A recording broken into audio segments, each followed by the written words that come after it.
I wouldn't rule it out. Fawkes vanished in a burst of flame from under the cloak, only to reappear right on top of it and clamp back down on Harry's shoulder.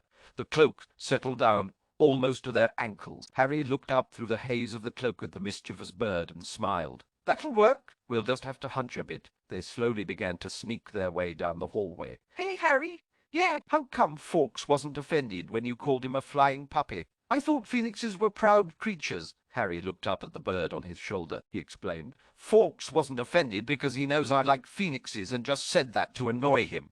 And he also knows that acting like it doesn't bother him annoys me right back. But I know how much it really irritates. Oh, wow! Harry shrieked as the phoenix claws dug into his shoulder. Shh! Jimmy said from Harry's other side. Someone's coming! 2 young girls came walking around the corner and stopped at the sight of a mysteriously floating phoenix. Harry tapped Jimmy on the shoulder, and they slowly continued walking down the hall towards the 2 girls. Are you seeing what I'm seeing? The first girl asked her friend in glasses. The second girl with glasses took off her spectacles and wiped them clean on her robe. She put her glasses back on. Phoenixes are birds. Of course they can fly. Yeah, but usually they have to flap their wings. The girl with glasses squinted at the approaching creature. That is odd. Harry and Jimmy silently walked right past the 2 girls who were just staring at Fawkes in fascination. The girls felt special knowing how few people were lucky enough to see a phoenix floating so close. Harry held up his finger, telling Jimmy to be quiet. As soon as they were past the girls and Fawkes' back was facing them, Harry loudly intoned, "There's a lot you don't know about phoenixes." Ah! The first girl shrieked in fright as she began to run down the hall. They speak English! The one in glasses exclaimed, chasing after her friend. And in a surprisingly deep voice. Ah! Was her friend's only response. Harry was holding on to Jimmy, who was cracking up next to him. He could feel Fawkes' amusement as well. Come on, don't get the giggles on me. They managed to make their way down to the second-floor girls' bathroom that was widely known to be haunted. Your adventure for me is to sneak into the girls' bathroom, Jimmy asked worriedly. He indignantly added, and not even one of the high-traffic ones. Shh, Harry said. I don't particularly want to talk to Myrtle, so keep it down. Once they were in the room, Harry cast a locking charm on the door, ensuring privacy. He gave Fawkes a brief warning and whipped the invisibility cloak off. No, Harry explained after double, checking that the bathroom was empty. I thought I'd take you somewhere legendary. And hopefully not get either of us killed. Legendary. Jimmy perked up. He watched Harry reach down to a sink and hiss in Parseltongue at it. Jimmy's voice cracked a little as he asked, "Killed?" Harry took a step back and smiled as the sinks began shifting to reveal a huge pipe. This, my friend, is the entrance to Salazar Slytherin's Chamber of Secrets. A girl's bathroom, Jimmy repeated incredulously. Harry shrugged. I'm not one to judge, but I figure there's a story behind it. Jimmy walked up to the edge and saw no end to the pipe in the darkness. Harry looked down the hole and explained. It's a test of faith. It looks like a never-ending hole, and anything you test it with will act as if it's a hole, Harry added, when Jimmy tossed an old bar of soap into the pipe. But if you have faith that the platform is there, and you take a full step right onto it, it's there. Harry saw Jimmy getting focused and held up a hand to stop him. Don't step on the platform until you're sure. Jimmy took another deep breath and looked straight at Harry, refusing to even look down the pipe when he stepped forward. Harry was going to remember for a long time the face that Jimmy made when he tumbled headfirst down the pipe. He listened for Jimmy's shrieking to reach the end. He looked at Fawkes. You want to ride with me? Fawkes shook his head. Didn't think so, Harry said. He shut his mouth and squeezed his nose as he slid down the massive pipe. He let his body sway with the motions as he slipped down the dusty, grimy pipe. Listening carefully and remembering the fall, Harry held his arms out and slowed himself down just as he reached the bottom. He managed to gracefully land on his feet, right in the middle of his first step forward. Harry grinned brightly. Didn't have enough faith, did you? There never was a platform, was there? Jimmy said in resignation. Certainly not with that attitude. Jimmy cast a cleansing charm on Harry without prompting. I gotta say, as secret chambers go, so far I'm unimpressed. We've got a few pipes to walk through, Harry said, drawing his wand and taking the lead. And do me a favor. Yeah, If you see anything moving, close your eyes and go fetal. All right. Jimmy had been walking with Harry and stopped right where he was. Excuse me, as a favor to me, Harry urged. Jimmy quickly thought back to what he knew of Salazar's not-so-mythical chamber. Isn't this chamber supposed to house a monster of some sort? And I know some words can get twisted through time, but monster is a pretty clear one.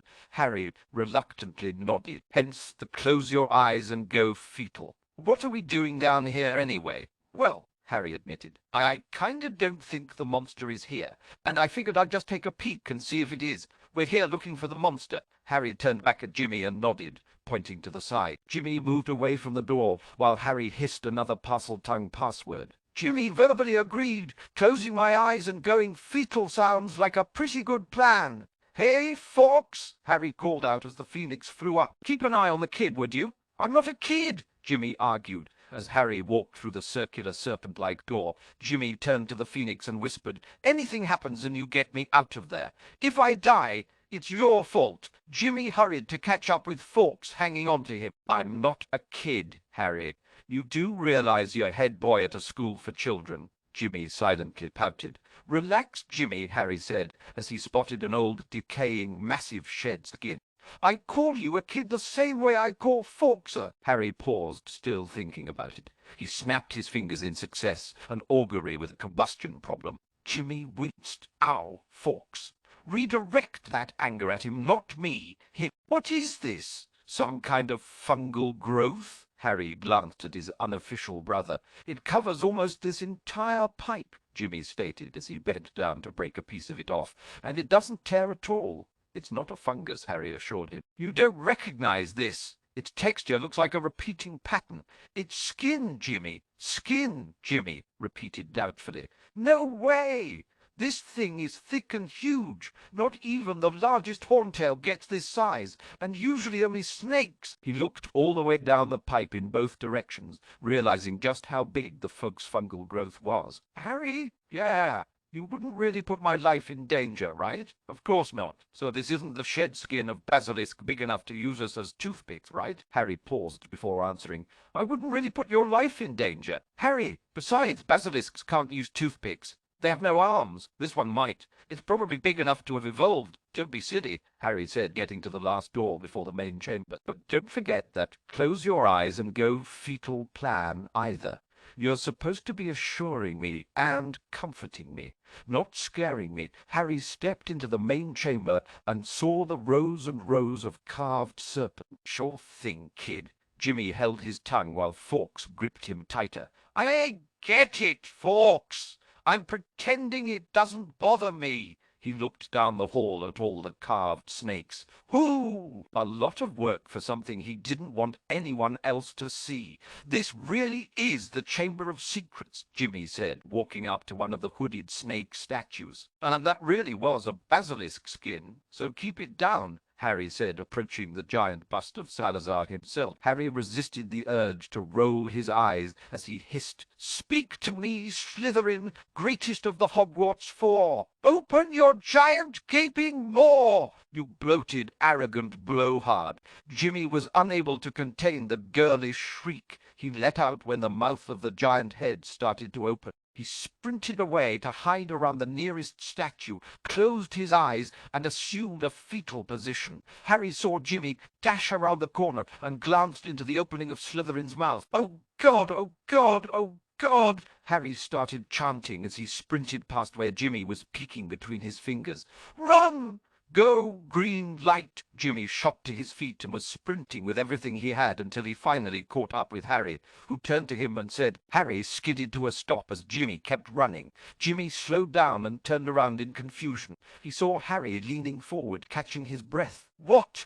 You've never played red light, green light. What? Just wanted to see if you were faster than me, Harry panted out. You definitely are when you're scared, that's for sure. No monster! Harry shook his head. Nah, it's gone. There's a layer of dust everywhere. It hasn't been here for years. Are you sure? Yeah, Harry said. I saw a spider in Salazar's giant nostril as it rose. No spider would be anywhere near a basilisk. Oh, Jimmy said, a little disappointed. Is that it? That's it? Huh? Jimmy said. I was expecting more. Yeah, sorry about that, Harry agreed, leading the way back out of the chamber. Next time near death. That's a promise. Jimmy was beginning to feel the adrenaline leave his system and wasn't so sure how he felt about that promise. You said something about payment. Only the most valuable goods for this particular institution, Harry said. 2 bottles of fire whiskey and the last 3 issues of Pumpkin Kid.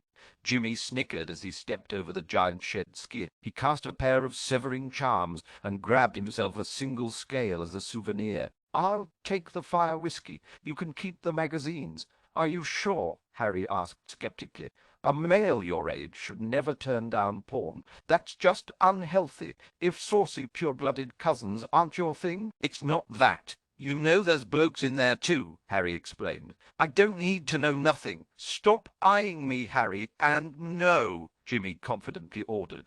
I don't need them because I got a subscription. There's a guy at the post office who forwards that stuff for a galleon. Harry felt those brotherly feelings of pride stirring inside him. Good work, kid! Good work, kid! Good work. They reached the entrance again, and Harry looked up. You mind giving us a lift, Fawkes? Fawkes condescendingly glared at Harry. I've got a broom in case you were feeling moody, Harry explained. I wasn't using you or forcing you to be our flying, flaming mule. Fawkes chirped and lifted Jimmy up into the air. Harry grabbed on as the phoenix flew them up and out of the tunnel. Harry passed Jimmy the 2 shrunken bottles of fire whiskey and decided to forego the invisibility cloak. Tell no one about this. Got it? I got it, Jimmy said confidently as they exited Myrtle's haunted bathroom. They'd walked about 10 seconds before Fawkes hopped off Jimmy and onto Harry's shoulder. Jimmy tentatively requested, Can I ask you? Sure, Harry said, taking a right towards the library. Do you have the hots for my mum? Because it's never gonna happen. Harry stumbled but regained his composure.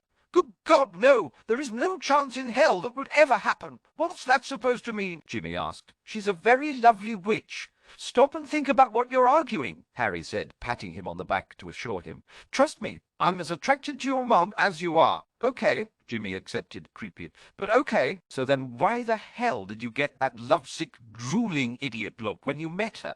And why did she get it too? Harry got the feeling he was pretty much cementing his own special place in hell. What can I say? It's not like I can turn this sex appeal off like a light. This body just looks good whether I want it to or not. Jimmy cringed. I'm sorry I asked. The pair of young men and the phoenix walked back into the library and found the rest of their group. And this is the library, Jimmy instructed, waving towards the stacks, pretending to be a tour guide. What do you call these strange box-shaped things? Harry inquired. Those are called books. Books, Harry repeated. I've heard of those. Harry, Sirius pleadingly greeted. You missed some absolutely enchanting stories. Lord Harry Black, Albus introduced. I would like you to meet my deputy headmistress, Professor of Transfiguration, Minerva McGonagall. Pleasure, Harry said, shaking his old head of house's hand. Sirius was asking some interesting questions about animagi forms, Minerva said, shaking his hand. Purely hypothetical, of course, Harry said. I was just telling him about the common misconception that animagi forms are restricted to the animal world, Minerva stated. I keep telling Sirius his form is probably a brick. Hypothetically, Sirius added. Hypothetically, Harry agreed. Minerva shook her head in amusement. I have not heard of an innate form, but there have been numerous insects and a few other magical entities that have taken the place of a more traditional form. Well, I was thinking of a real shiny brick, Harry explained, as if it would make a difference. Speaking of food, Sirius said, we about ready for dinner? Sirius nodded to Harry and added, I informed them that we had plans later this evening and would have to leave by 9. Bricks make you think of food? Jimmy asked when it seemed no one else was going to. Sirius just nodded. Dementors too. Harry nodded in understanding. Yeah, Sirius's cooking is really bad. Why don't we head to my office and wait for the rest of our guests? Albus suggested. I believe the Lupins and Mr. Potter are due any moment now.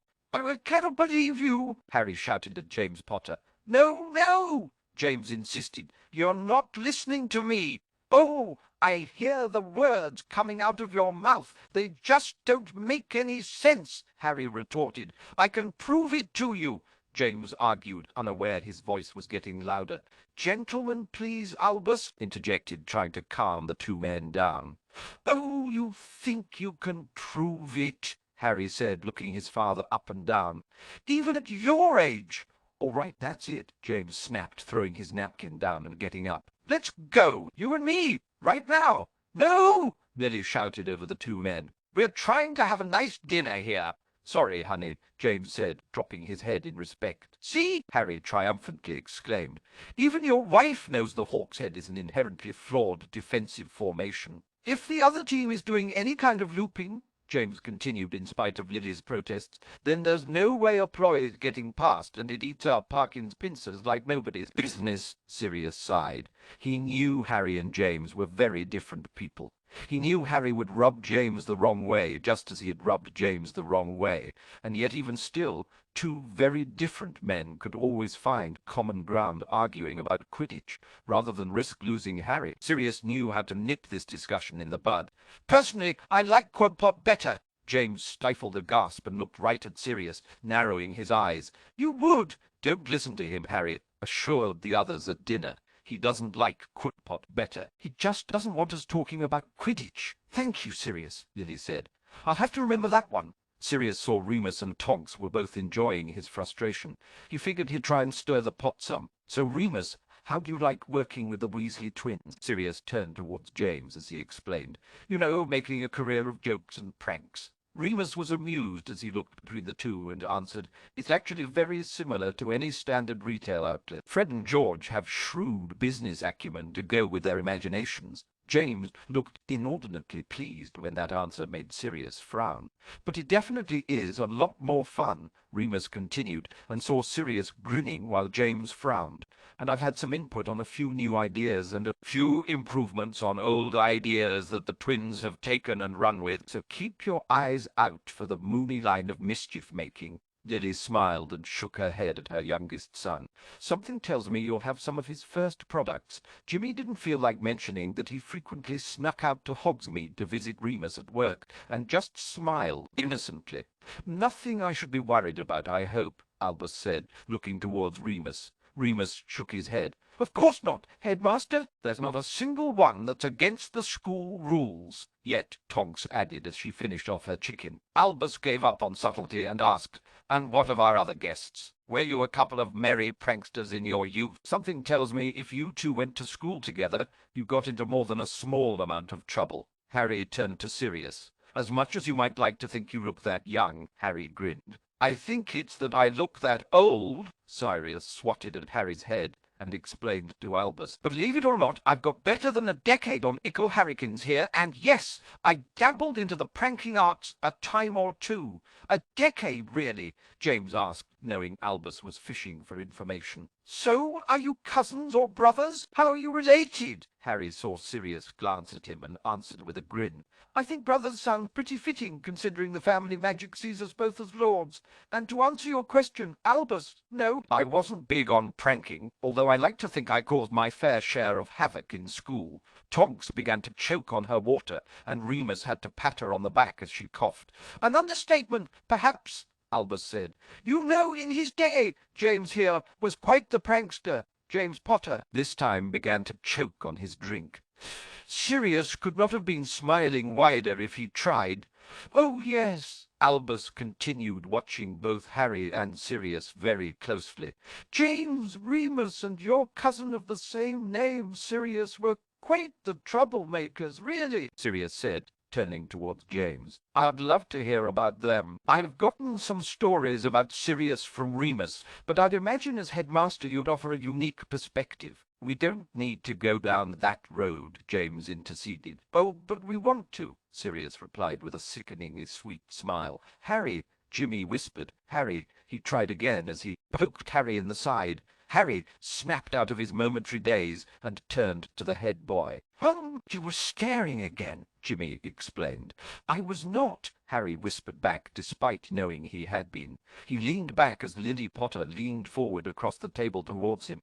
Can I talk to you? Lily asked softly. Privately, Harry glanced over to see James was cringing while Albus was recounting an old prank of the Marauders. He motioned to Sirius that he was going to step out before he answered Lily. Yeah, sure. Lily stood and set her napkin down. If you'll excuse us for just a moment. Harry shrugged, indicated. He wasn't sure what this was about, and followed her out of the chamber and into the headmaster's office. Two things, Lily began. Harry looked at all the portraits, pretending to be snoozing, and interrupted her. You mind if we go for a walk or something? I always feel like I'm in trouble with 50 or so old headmasters watching me. Lily saw the portraits all turn away or huff, despite pretending to be asleep. Yeah, I know what you mean. She led him out the office and down the stairs. Two things, she began again. First is, to put this delicately, so I'm just going to say it. Are you trying to bewitch me? Harry winced, having expected this. Nope, not trying to bewitch you. Why do you ask? Lily led them down towards an empty classroom that had a view of the lake. She walked over to the open window where she could feel the evening breeze.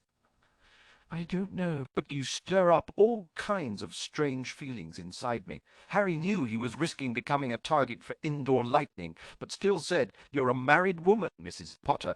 Lily frowned in irritation. I didn't mean it like that. Harry continued, wincing inwardly, and asked, How did you mean it then?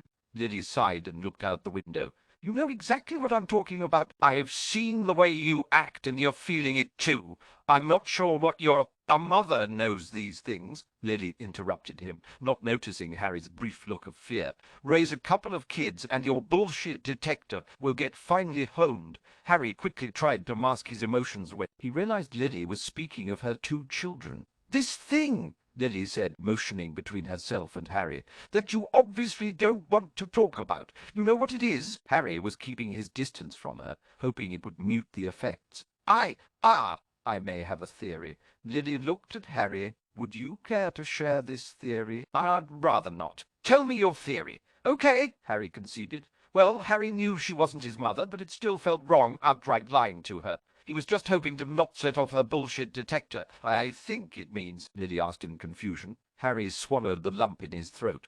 It means you're very in touch with your maternal instincts or extrasensory perception. You're very affectionate, caring, and understanding. I'm a married woman, Lord Black, Lily interrupted with a grin. Right, Harry said, feeling perfectly comfortable, just merely drowning in surreal guilt. It's this study that I read. Vandelay, Harry answered immediately. Art Vandelay. Lily nodded, storing the name in her memory. I've never heard of Healer Vandelay. Oh, he's not the... And it was his research on magical bonds that led to my theory. I'm listening, Lily urged. I don't remember the exact wording, Harry continued, but the gist was that whenever a magical mother gives birth to a magical baby, the bonds of gestation remain in a unique magical connection. Ah, Lily nodded. Yeah, Harry said, finally accepting that he'd lied so much today that it really shouldn't matter if he lied for the rest of the night. It's how witches know exactly what their babies need, when to feed them, all of that. It's just a big magical umbilical cord, really, Lily asked skeptically. Yup, Harry said, but it's invisible, undetectable even. Harry was nodding more than was healthy. Invisible and undetectable. A great big invisible and undetectable, Harry added in with a smile. And undetectable. Magical umbilical cord. Harry nodded. Lily briefly thought back to her first baby that was taken from her and tried to imagine what he would look like if he were still alive today. She was attempting to reconcile the image in her head with the young man across from her, but she was unable. Do you think I'm your mother? Harry shook his head vigorously. No, you misunderstand. I wasn't saying my great big invisible undetectable magical umbilical cord is connected to you. The point was, part of Vandelay's study was on how that bond deteriorates through time. He had a section that I found especially interesting on how orphans, separated from their parents at a young age, get that link severed, and for that reason it doesn't deteriorate. Okay, Lily said, following this strange explanation. This is how many good parents or mothers who have been mothers many times over can just sense or spot an orphan. Lily nodded, finding herself agreeing with this. I've been an orphan since I was one, so I've got this invisible magical umbilical cord flying and flailing all around me. Is this like your arms thing? Kind of, Harry nodded. But no! The arm thing is unique to me as far as I know. Orphans everywhere are just spraying invisible, undetectable orphan juice. all around them. Lily put a hand on Harry to stop him. "Do you need a hug?" Harry was immensely grateful that she seemed to be buying this and was going to say no when his mouth opened and out came okay. Harry sighed happily as Lily wrapped her arms around him and hugged him. He knew he didn't deserve this considering the crock of shit he was feeding her, but he wasn't going to pass on the opportunity. Lily didn't mind the foreign entity furiously writhing inside her so much and sat back in the windowsill. "So I'm just a really good parent." Harry felt happy that he'd stolen a hug and got right back into his lies. "Well, yes and no.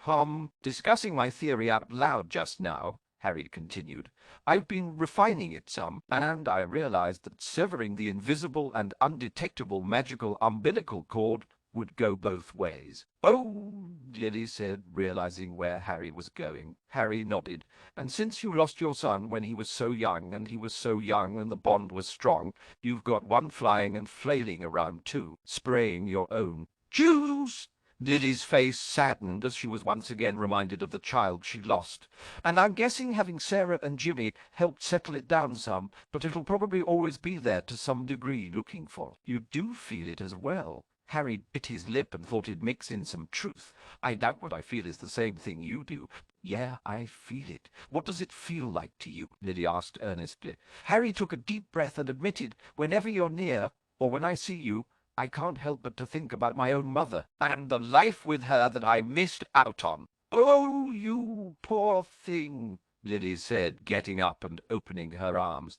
"Give me another hug." "Okay," Harry softly agreed, embracing his near mother once more. Lily let out a pleased sigh and wiped her eyes dry. "We should get back before they send out a search party." Harry got up and followed her out of the classroom and back towards the headmaster's office. "You said there were two things." "Huh? At the start you said there were two things. What was the second?" "Oh," Lily said with a mischievous smile. "The other was that you have something in your teeth. Go like this." She made a show of rubbing her front top incisors. Harry did as she asked. "You got it," Lily agreed, and resumed her walk towards the gargoyle guarding the stairs. She stood aside and waved Harry on the revolving staircase first. She followed behind him, and just before Harry entered the side dining chamber, Lily stopped him. "Oh, and Harry!" Harry stopped and turned to Lily. "Someday," Lily said with a firm nod. "I want the truth." She patted Harry on the cheek and walked back into the dining area. "Sorry about that. Have we missed dessert?" Harry walked back in and took his seat in between Sirius and Jimmy. "Everything okay?" Sirius asked, looking at Harry. Harry couldn't keep the smile off his face. "Yup." He turned towards the other guests and asked, "What are we talking about?" "James here," Remus happily summarized, "was telling us all about how close he is to nabbing the Death Eater bandits." "Really?" Harry drew out the word in exaggeration. "I've read about them in the paper. What can you tell me?" James rolled his eyes. "The Daily Prophet has been practically declaring them heroes, as if being the target of a burglar was proof that the victim is a Death Eater." "Not true?" Harry asked curiously. James shrugged. "From what I can tell, it's very possible they have all been Death Eaters, but the ones we'd ask are all conveniently out of town, and often their neighbors, servants, or wives are the ones who report the robberies. And you think you may be close to catching the bandits? How many are there? The wand signatures are all over the place, and those are never unique enough to catch someone. But we think there are at least two different people," James said. "And Albus, I didn't mention this to you, but I think the bandits might have been in our home." "Godric's Hollow?" Albus asked curiously. "Did they take anything?" James shook his head. "That's just it. Nothing was taken, but they left the family safe wide open like a warning." Jimmy perked up. "I got punished for that." "No, you argued your way out of punishment," Lily corrected. Jimmy frowned. "Well, you made me feel guilty about it." James shook his head and explained. "My belief is that they broke in, opened the safe, and then something happened. Something that angered them about Death Eaters, or maybe they thought I was a Death Eater and suddenly realized I wasn't. Either way, it had to have been a Potter who opened that safe, or else someone with a lot of talent for breaking into things." "Can't it be both?" Tonks said mischievously. "You know we should probably get going," Sirius said loudly. "Yes, we should," Harry agreed, standing up quickly. "Thank you all for a lovely dinner. I'm sorry Sarah wasn't able to join us," Lily said. "We should do this again sometime. Our schedules can be pretty hectic," Harry responded in an effort to avoid answering. "I need a quick word with you," Tonks said, waving them away. Thanks again, Sirius said as he followed Harry and Tonks out the side chamber. Tonks waited until they were away from the portraits and whispered into Harry's ear, "I think the unspeakables know something. They didn't even care that all of the leads I followed on the mysterious, large-breasted, blonde woman were dead ends. It's like they knew they would be. You think you're going to get into trouble?" Harry whispered back and looked at her curiously. Tonks shrugged off his concern. "Just giving my lords a heads up. Harry and Sirius said their goodbyes to Tonks and walked the path down to Hogsmeade. I'm in for the Hog's Head. Did you come through on your side of the bet?" Harry asked. "Of course," Sirius replied, glancing briefly behind him and pulling out a small device from his pocket. "I nicked this thing off his shelf." Harry looked at the small contraption. "You stole his book, outer?" Sirius frowned and looked at the little clicker. "I thought it was called a deluminator. Don't be facetious. Well, what did you snag?" "Oh, high and mighty one." Harry reached into a hidden pocket and pulled out a ratty hat. "This." Sirius looked at it in shock. "The sorting hat." "You stole the sorting hat? You think he'll notice?" "You can't steal the sorting hat. That's just... no. Ah, foul. Against the rules." Harry laughed and vanished the hat. "Relax. I was kidding. I didn't steal the sorting hat, but I'm not going to pull out what I did grab." "Well, then you lose," Sirius triumphantly announced. "Here," Harry said, pulling open a hidden flap. "This is what I actually grabbed." A muffled voice could be heard coming from a portrait that had been crammed into a tight space. "This is illegal! You won't get away with this! You stole a portrait?" Sirius asked, semi-impressed. "Phineas Nigella's portrait, to be exact," Harry said, "and I replaced it with an identical empty frame." "You mean—" Harry nodded. "We get a little loyalty out of him, transfer him into a different frame, one that's linked to the one currently hanging in Dumbledore's office, and we'll have our own personal spy into the heart of Hogwarts, and not bound by the usual headmaster portrait rules," Sirius agreed. "That's good, but mine was still better. Your put outer, it's a deluminator." "Fine," Harry sighed. "Since I'm better than you at everything else, I suppose I can be humbler and let you pretend you won this time." "I'll buy drinks." "Thank you," Sirius agreed. "Besides, you didn't have to listen to the unabridged history of the suit of armor near the Owlery." 20 minutes on the suit of armor. They walked into the Hog's Head and waved at Gin behind the bar. "Don't get too drunk," Harry whispered. "We've got work to do tonight." Harry looked back towards the small ash wand on the other side of the ward set. "Damn it! We'll get it on the way back," Sirius assured him. "I know," Harry agreed. "Give me your unicorn hair wand. It's better than nothing." "Okay," Sirius agreed, handing it over. "But it doesn't like you. No one's like me," Harry grumbled. "Well, maybe if you hadn't overloaded and exploded your first one." "Shut up," Harry said, and flood the next anchor. Sirius bent down to one knee and funneled his magic into the stone. The wards flared up to life, and Harry used several magical arms with ward stones to open a hole big enough to step through. "So, Remus says the parcel crotch shirts are selling more than all our other shirts combined," Sirius said calmly, making conversation as Harry climbed. Through the hole, Harry pulled his ward-hole over towards Sirius and let him step through. "You've got to let that go. There's no shame in being worse than me at something." Sirius frowned as he let the funneling stop, and Harry pulled his ward-hole back with him. "Or everything, I guess, when you really think about it," Harry said as they turned towards the next ward set. "No one likes a braggart," Sirius grumbled, raising his wand to the wards. "Wait!" Harry stopped him. "Look closer. There's two there." Sirius squinted. "Can we do both at once?" Harry considered it and said, "It'll be easier to do them separately. Can you make us some space?" Harry shook his head. "Nope. They're linked in multiple spots." Harry aimed Sirius's wand at himself and thought better of it. "You shrink me. Your wand doesn't like me that much." Sirius cast a shrinking charm on Harry first and then himself. The small gap between the two linked wards was now plenty of space for their relative size. "Can you lift the first one?" Sirius asked, getting closer to the ward. "Yup," Harry said, pulling out his ward. "Jack." He slid the metal slat through and began to pump it up and down. The edge of the ward lifted out of the ground and was slowly ratcheted up and was slowly ratcheted up, Sirius asked as he slid under the first ward's edge and stopped across from the next. Harry crawled under the edge and spun the ward, Jack around. He let the first ward fall and withdrew the ward. He looked closer at the next one. "Not from this side." "That's what I figured," Sirius said, "and I'm not sure I can carry the Jack through." "Stick it in a bubble," Harry said. "Your wand too." "I transform with my wand," Sirius argued. "I know you can," Harry said. but better safe than sorry. All right, Sirius said, accepting the magic, muting ball with the expanded space inside. He stripped off all of his magical possessions and loaded them and the ward, Jack into the ball. With a pop, Sirius had transformed into his dog form and picked up the sealed magic, muting bubble in his mouth. Crossed it, the ward flared to life momentarily.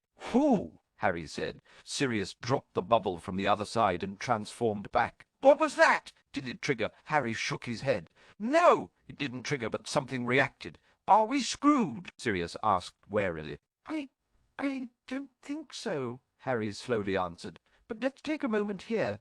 Do you see anything from your side?" Sirius opened up the bubble and withdrew his wand and the jack. "He charmed his omnioculars and peered through them. It looks standard from this side." Harry frowned. "Yeah, same here, which worries me. Want me to try and jack it?" No, Harry said. "Not yet. There's more to this ward than meets the eye, which means we need to be careful. You know, this would be so much easier if you just learned the animagus transformation. Let me go grab a book and start studying right now." Sirius looked closer at the ward. "No anchor stone, right? And it didn't react to me, only the bubble, right? Sirius saw Harry was thinking deeply and left him to it. After a minute or two of silence, Harry asked, "Any ideas?" Sirius looked at Harry and gulped in surprise.